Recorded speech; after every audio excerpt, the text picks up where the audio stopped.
Capítulo 20. De la jamás vista ni oída aventura, que con más poco peligro fue acabada, de famoso caballero en el mundo, como la que acabó el valeroso Don Quijote de la Mancha.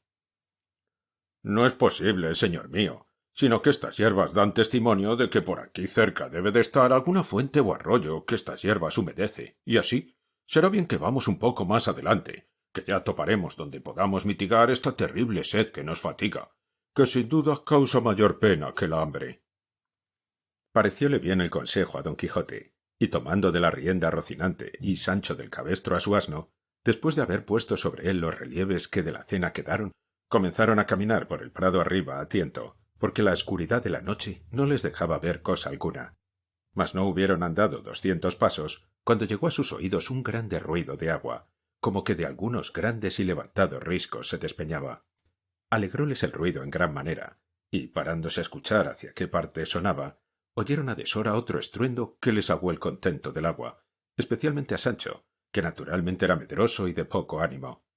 Digo que oyeron que daban unos golpes a compás, con un cierto crujir de hierros y cadenas, que, acompañados del furioso estruendo del agua, que pusieran pavor a cualquier otro corazón que no fuera el de Don Quijote. Era la noche, como se ha dicho, escura, y ellos acertaron a entrar entre unos árboles altos, cuyas hojas, movidas del blando viento, hacían un temeroso y manso ruido, de manera que la soledad, el sitio, la oscuridad, el ruido del agua con el susurro de las hojas, todo causaba horror y espanto, y más cuando vieron que ni los golpes cesaban, ni el viento dormía, ni la mañana llegaba, añadiéndose a todo esto el ignorar el lugar donde se hallaban. Pero Don Quijote, acompañado de su intrépido corazón, saltó sobre Rocinante y, embrazando su rodela, terció su lanzón y dijo: «Sancho, amigo, has de saber que yo nací por querer del cielo en esta nuestra edad de hierro, para resucitar en ella la de oro, o la dorada, como suele llamarse. Yo soy aquel para quien están guardados los peligros, las grandes hazañas, los valerosos hechos. Yo soy, digo otra vez, quien ha de resucitar los de la tabla redonda, los 12 de Francia y los 9 de la fama, el que ha de poner en olvido los platires, los tablantes, olivares y tirantes, los febos y belianises, con toda la caterva de los famosos caballeros andantes del pasado tiempo, haciendo en este en que me hallo tales grandezas, extrañezas y fechos de armas que escurezcan las más claras que ellos hicieron. Bien notas, escudero fiel y legal, las tinieblas de esta noche, su extraño silencio, el sordo y confuso estruendo de estos árboles, el temeroso ruido de aquella agua en cuya busca venimos, que parece que se despeña y derrumba desde los altos montes de la luna, y aquel incesable golpear que nos hiere y lastima los oídos, las cuales cosas todas juntas y cada una por sí son bastantes a infundir miedo, temor y espanto en el pecho del mismo Marte, cuanto más en aquel que no está acostumbrado a semejantes acontecimientos y aventuras. Pues todo esto que yo te pinto son incentivos y despertadores de mi ánimo, que tiene de acometer esta aventura, por más dificultosa que se muestra. Así que aprieta un poco las cinchas a Rocinante, y quédate a Dios, y espérame aquí hasta 3 días no más, en los cuales, si no volviere, puedes tú volverte a nuestra aldea, y desde allí, por hacerme merced y buena obra, irás al Toboso, donde dirás a la incomparable señora mía Dulcinea que su cautivo caballero murió por acometer cosas que le hiciesen digno de poder llamarse suyo». Cuando Sancho oyó las palabras de su amo, comenzó a llorar con la mayor ternura del mundo y a decille: «Señor, yo no sé por qué quiere vuestra merced acometer esta tan temerosa aventura. Ahora es de noche, aquí no nos ve nadie, bien podemos torcer el camino y desviarnos del peligro, aunque no bebamos en 3 días, y pues no hay quien nos vea, menos habrá quien nos note de cobardes, cuanto más que yo he oído predicar al cura de nuestro lugar, que vuestra merced bien conoce, que quien busca el peligro perece en él. Así que no es bien tentar a Dios acometiendo tan desaforado hecho, donde no se puede escapar sino por milagro, y basta los que ha hecho el cielo con vuestra merced en librarle de ser manteado como yo lo fui, y en sacarle vencedor, libre y salvo de entre tantos enemigos como acompañaban al difunto. Y cuanto todo esto no mueva ni ablande ese duro corazón, muévale el pensar y creer que apenas habrá vuestra merced apartado de aquí, cuando yo, de miedo, dé mi ánima a quien quisiere llevarla. Yo salí de mi tierra y dejé mis hijos y mujer por venir a servir a vuestra merced, creyendo valer más y no menos. Pero como la codicia rompe el saco, a mí me ha rasgado mis esperanzas, Pues cuando más vivas las tenía, de alcanzar aquella negra y malhadada ínsula que tantas veces vuestra merced me ha prometido, veo que en pago y trueco de ella me quiere ahora dejar en un lugar tan apartado del trato humano. Por un solo Dios, señor mío, que non se me faga tal desaguisado, y ya que del todo no quiera vuestra merced desistir de acometer este fecho, dilátelo al menos hasta la mañana, que a lo que a mí me muestra la ciencia que aprendí cuando era pastor, no debe de haber desde aquí al alba 3 horas, porque la boca de la bocina está encima de la cabeza y hace la medianoche la línea del brazo izquierdo. —¿Cómo puedes tú, Sancho —dijo don Quijote— ver dónde hace esa línea, ni dónde está esa boca o ese colodrillo que dices, si hace la noche tan escura, que no parece en todo el cielo estrella alguna?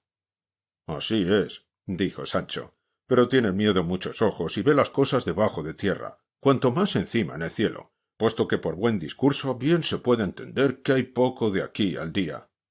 —Falte lo que faltare —respondió don Quijote—, que no se ha de decir por mí, ahora ni en ningún tiempo, que lágrimas y ruegos me apartaron de hacer lo que debía al estilo de caballero.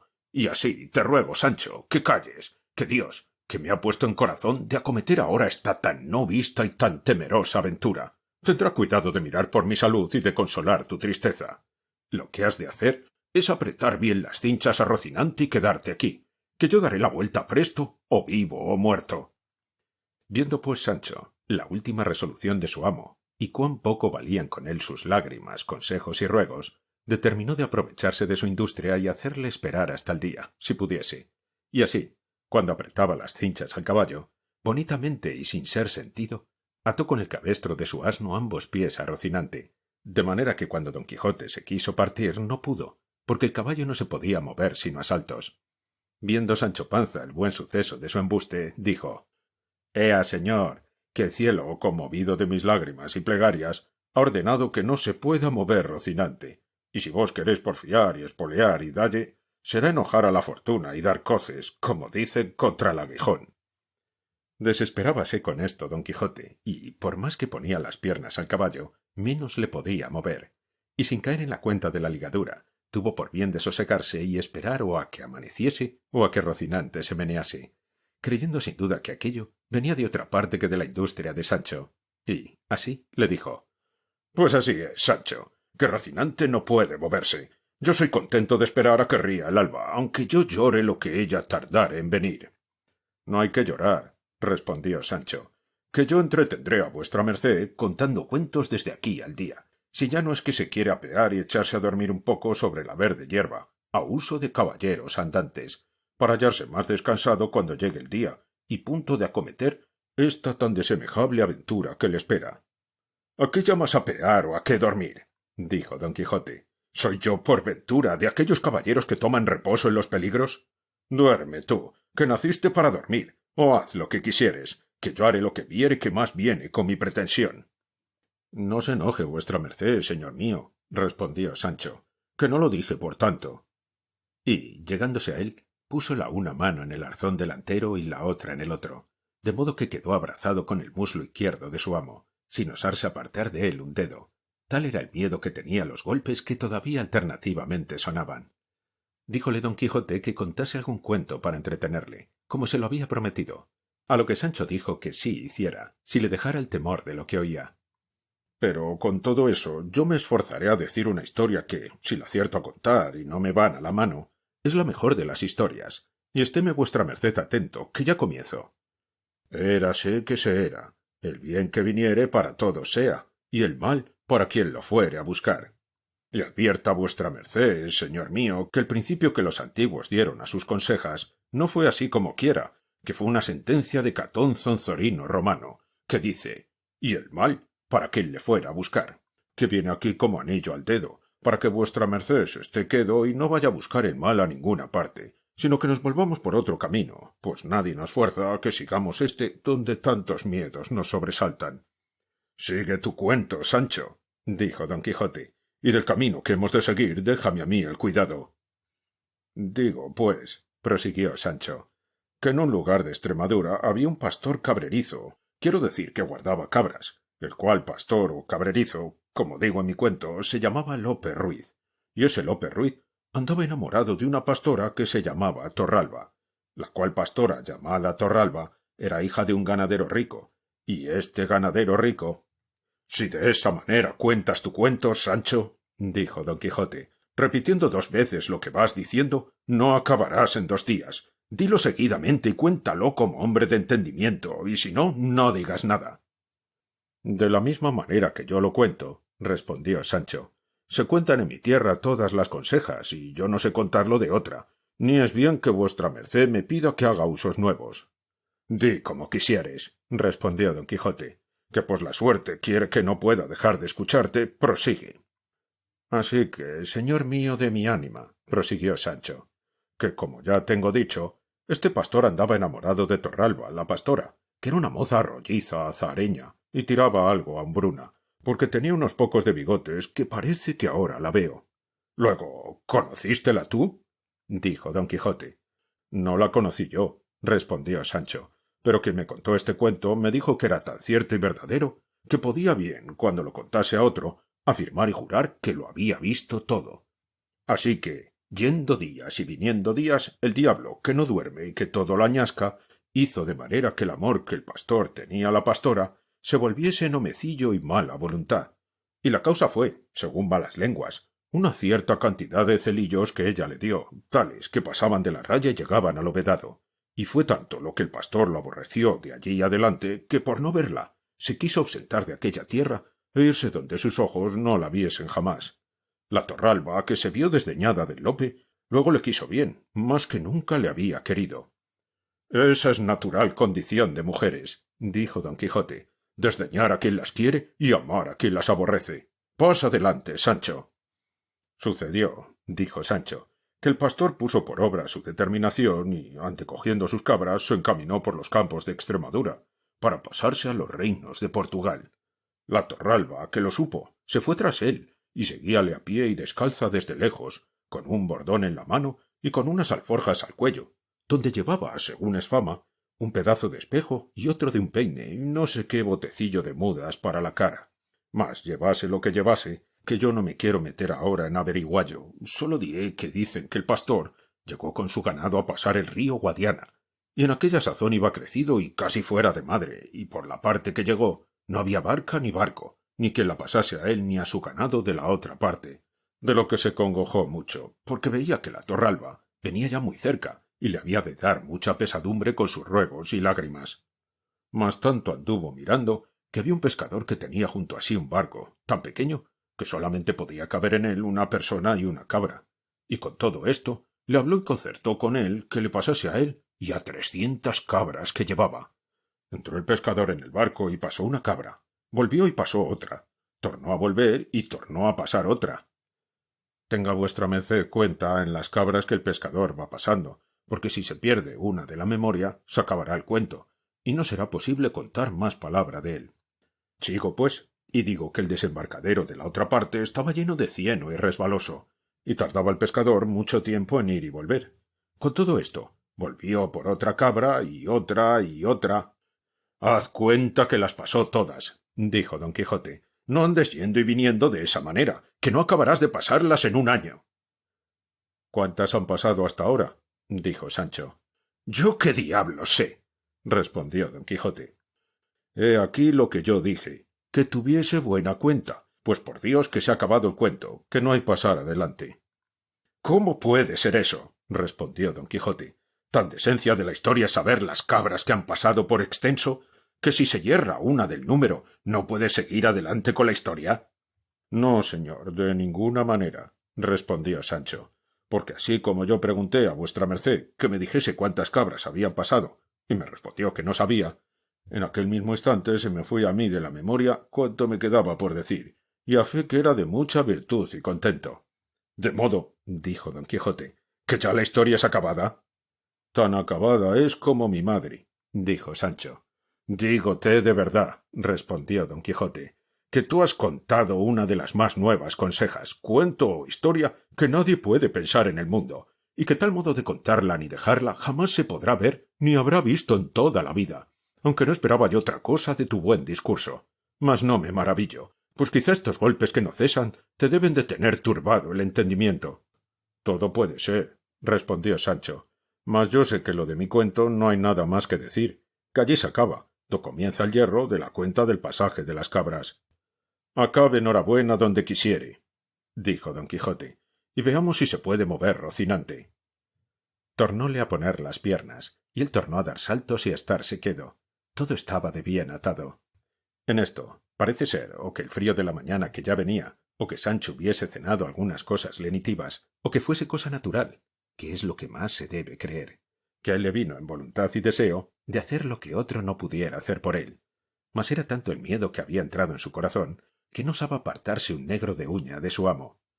Pues pensar de no hacer lo que tenía gana tampoco era posible, y así, lo que hizo, por bien de paz, fue soltar la mano derecha, que tenía asida al arzón trasero, con la cual bonitamente y sin rumor alguno se soltó la lazada corrediza con que los calzones se sostenían sin ayuda de otra alguna, y en quitándosela, dieron luego abajo y se le quedaron como grillos. Tras esto, azó la camisa lo mejor que pudo y echó al aire entrambas posaderas, que no eran muy pequeñas. Hecho esto, que él pensó que era lo más que tenía que hacer para salir de aquel terrible aprieto y angustia, le sobrevino otra mayor, que fue que le pareció que no podía mudarse sin hacer estrépito y ruido, y comenzó a apretar los dientes y a encoger los hombros, recogiendo en sí el aliento todo cuanto podía. Pero con todas estas diligencias fue tan desdichado que al cabo vino a hacer un poco de ruido, bien diferente de aquel que a él le ponía tanto miedo. Oyólo don Quijote y dijo: —¿Qué rumor es ese, Sancho? —No sé, señor —respondió él—. Alguna cosa nueva debe ser, que las aventuras y desventuras nunca comienzan por poco. Tornó otra vez a probar ventura, y sucedióle también que sin más ruido ni alboroto que el pasado, se halló libre de la carga que tanta pesadumbre le había dado.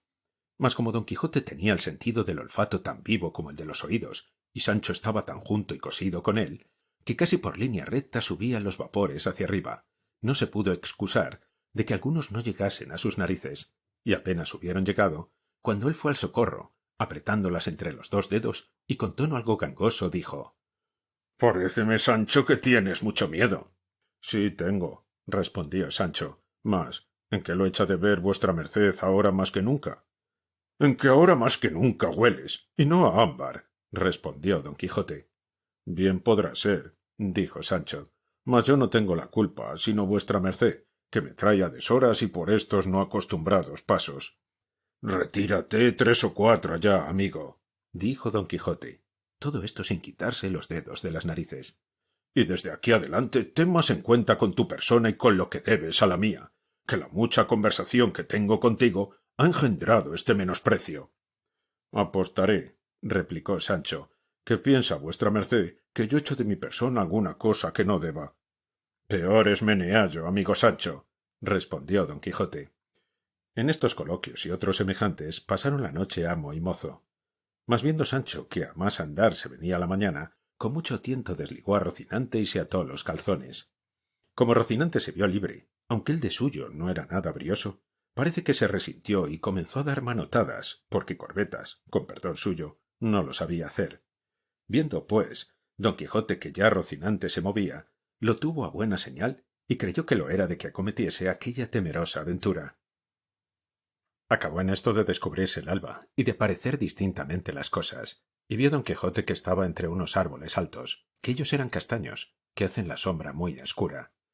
Sintió también que el golpear no cesaba, pero no vio quién lo podía causar, y así, sin más detenerse, hizo sentir las espuelas a Rocinante, y tornando a despedirse de Sancho, le mandó que allí le aguardase 3 días, a lo más largo, como ya otra vez se lo había dicho, y que si al cabo de ellos no hubiese vuelto, tuviese por cierto que Dios había servido de que en aquella peligrosa aventura se le acabasen sus días.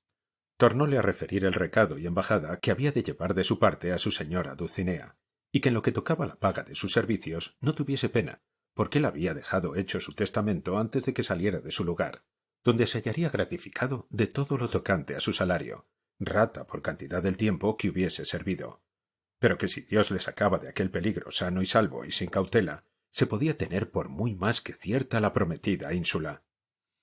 De nuevo tornó a llorar Sancho, oyendo de nuevo las lastimeras razones de su buen señor, y determinó de no dejarle hasta el último tránsito y fin de aquel negocio. De estas lágrimas y determinación tan honrada de Sancho Panza, sacó el autor de esta historia que debía de ser bien nacido y por lo menos cristiano viejo. cuyo sentimiento enterneció algo a su amo, pero no tanto que mostrase flaqueza alguna. Antes, disimulando lo mejor que pudo, comenzó a caminar hacia la parte por donde le pareció que el ruido del agua y del golpear venía. Seguíale Sancho a pie, llevando, como tenía de costumbre, el cabestro a su jumento, perpetuo compañero de sus prósperas y adversas aventuras. Y habiendo andado una buena pieza por entre aquellos castaños y árboles sombríos, dieron en un pradecillo que al pie de unas altas peñas se hacía, de las cuales se precipitaba un grandísimo golpe de agua. Al pie de las peñas estaban unas casas mal hechas, que más parecían ruinas de edificios que casas, de entre las cuales advirtieron que salía el ruido y estruendo de aquel golpear que aún no cesaba. Alborotóse Rocinante con el estruendo del agua y de los golpes, y sosegándole don Quijote, se fue llegando poco a poco a las casas, encomendándose de todo corazón a su señora, suplicándole que en aquella temerosa jornada y empresa le favoreciese, y de camino se encomendaba también a Dios, que no le olvidase. No se le quitaba Sancho del lado, el cual alargaba cuanto podía el cuello y la vista por entre las piernas de Rocinante, por ver si veía ya lo que tan suspenso y medroso le tenía. Otros 100 pasos serían los que anduvieron, cuando al doblar de una punta pareció descubierta y patente la misma causa, sin que pudiera ser otra, de aquel horrísono y para ellos espantable ruido que tan suspensos y medrosos toda la noche los había tenido. Y eran, si no lo has, oh lector, por pesadumbre y enojo, 6 mazos de batán que con sus alternativos golpes aquel estruendo formaban. Cuando don Quijote vio lo que eran, enmudeció y pasmóse de arriba abajo. Miróle Sancho y vio que tenía la cabeza inclinada sobre el pecho, con muestras de estar corrido. Miró también don Quijote a Sancho y vióle que tenía los carrillos hinchados y la boca llena de risa, con evidentes señales de querer reventar con ella, y no pudo su melancolía tanto con él, que a la vista de Sancho pudiese dejar de reírse.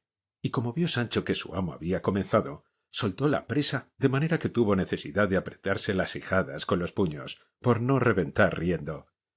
4 veces sosegó, y otras tantas volvió a su risa, con el mismo ímpetu que primero, de lo cual ya se daba al diablo don Quijote, y más cuando le oyó decir, como por modo de fisga: «Has de saber, oh Sancho amigo, que yo nací por querer del cielo en esta nuestra edad de hierro, para resucitar en ella la dorada o de oro. Yo soy aquel para quien están guardados los peligros, las hazañas grandes, los valerosos fechos». Y por aquí fue repitiendo todas o las más razones que don Quijote dio la primera vez que oyeron los temerosos golpes. Viendo, pues, don Quijote que Sancho hacía burla de él, se corrió y enojó en tanta manera que alzó el lanzón y le asentó 2 palos, tales que, si como lo recibió en las espaldas, lo recibiera en la cabeza, quedara libre de pagarle salario si no fuera a sus herederos. Viendo Sancho que sacaba tan malas veras de sus burlas, con temor de que su amo no pasase adelante en ellas, con mucha humildad le dijo: «Sosiéguese vuestra merced, que por Dios que me burlo». «Pues porque os burláis, no me burlo yo», respondió don Quijote. «Venid acá, señor alegre. Pareceos a vos que como si estos fueron mazos de batán fueran otra peligrosa aventura, no había yo mostrado el ánimo que convenía para emprendella y acaballa. Estoy obligado a dicha, siendo como soy caballero, a conocer y distinguir los sones, y saber cuáles son de batán o no. Y más que podría ser, como es verdad, que no los he visto en mi vida, que vos los habréis visto como villano ruin que sois, criado y nacido entre ellos. Si no, haced vos que estos 6 mazos se vuelvan en 6 jayanes, y echádmelo a las barbas uno a uno, o todos juntos, y cuando yo no diere con todos patas arriba, haced de mí la burla que quisierdes». «No haya más, señor mío», replicó Sancho, «que yo confieso que he andado algo risueño en demasía. Pero dígame vuestra merced, ahora que estamos en paz, así Dios le saque de todas las aventuras que le sucedieren, tan sano y salvo como le ha sacado de esta. No ha sido cosa de reír y lo es de contar el gran miedo que hemos tenido. A lo menos el que yo tuve, que de vuestra merced ya yo sé que no le conoce, ni sabe qué es temor ni espanto». «No niego yo», respondió don Quijote, «que lo que nos ha sucedido no sea cosa digna de risa, pero no es digna de contarse, que no son todas las personas tan discretas que sepan poner en su punto las cosas». «A lo menos», respondió Sancho, «supo vuestra merced poner en su punto el lanzón, apuntándome a la cabeza y dándome en las espaldas, gracias a Dios y a la diligencia que puse en ladearme. Pero vaya, que todo saldrá en la colada, que yo he oído decir: ese te quiere bien que te hace llorar, y más, que suelen los principales señores, tras una mala palabra que dicen a un criado, darle luego unas calzas, aunque no sé lo que le suelen dar tras haberle dado de palos, si ya no es que los caballeros andantes dan tras palos ínsulas o reinos en tierra firme. Tal podría correr el dado, dijo don Quijote, que todo lo que dices viniese a ser verdad, y perdona lo pasado, porque eres discreto y sabes que los primeros movimientos no son en mano del hombre, y está advertido de aquí adelante en una cosa, para que te abstengas y reportes en el hablar demasiado conmigo, que en cuantos libros de caballería he leído, que son infinitos, jamás he hallado que ningún escudero hablase tanto con su señor como tú con el tuyo, y en verdad que lo tengo a gran falta, tuya y mía, tuya en que me estimas en poco, mía en que no me dejo estimar en más. Sí, que Gandalín, escudero de Amadís de Gaula, conde fue de la ínsula Firme, y se lee de él que siempre hablaba a su señor con la gorra en la mano, inclinada la cabeza y doblada el cuerpo, more turquesco. Pues, ¿qué diremos de Gasabal, escudero de don Galaor, que fue tan callado que, para declararnos la excelencia de su maravilloso silencio, sólo una vez se nombra su nombre en toda aquella grande como verdadera historia? De todo lo que he dicho has de inferir, Sancho, que es menester hacer diferencia de amo a mozo, de señor a criado y de caballero a escudero. Así que desde hoy en adelante nos hemos de tratar con más respeto, sin darnos cordelejo, porque de cualquier manera que yo me enoje con vos, ha de ser mal para el cántaro. Las mercedes y beneficios que yo os he prometido llegarán a su tiempo, y si no llegaren, el salario a lo menos no se ha de perder, como ya os he dicho. Está bien cuanto vuestra merced dice, dijo Sancho, pero querría saber, por si acaso no llegase el tiempo de las mercedes y fuese necesario acudir al de los salarios, cuánto ganaba un escudero de un caballero andante en aquellos tiempos, y si se concertaban por meses, o por días, como peones de arbañir. No creo yo, respondió don Quijote, que jamás los tales escuderos estuvieron a salario, sino a merced. Y si yo ahora te lo he señalado a ti en el testamento cerrado que dejé en mi casa, fue por lo que podía suceder, que aún no sé cómo prueba en estos tan calamitosos tiempos nuestros la caballería, y no querría que por pocas cosas penase mi ánima en el otro mundo, porque quiero que sepas, Sancho, que en él no hay estado más peligroso que el de los aventureros. Así es verdad, dijo Sancho, pues sólo el ruido de los mazos de un batán pudo alborotar y desasosegar el corazón de un tan valeroso andante aventurero como es vuestra merced. Más bien puede estar seguro que de aquí adelante no despliegue mis labios para hacer donaire de las cosas de vuestra merced, si no fuera para honrarle, como a mi amo y señor natural. De esa manera, replicó don Quijote, vivirás sobre la haz de la tierra, porque, después de a los padres, a los amos se ha de respetar como si lo fuesen.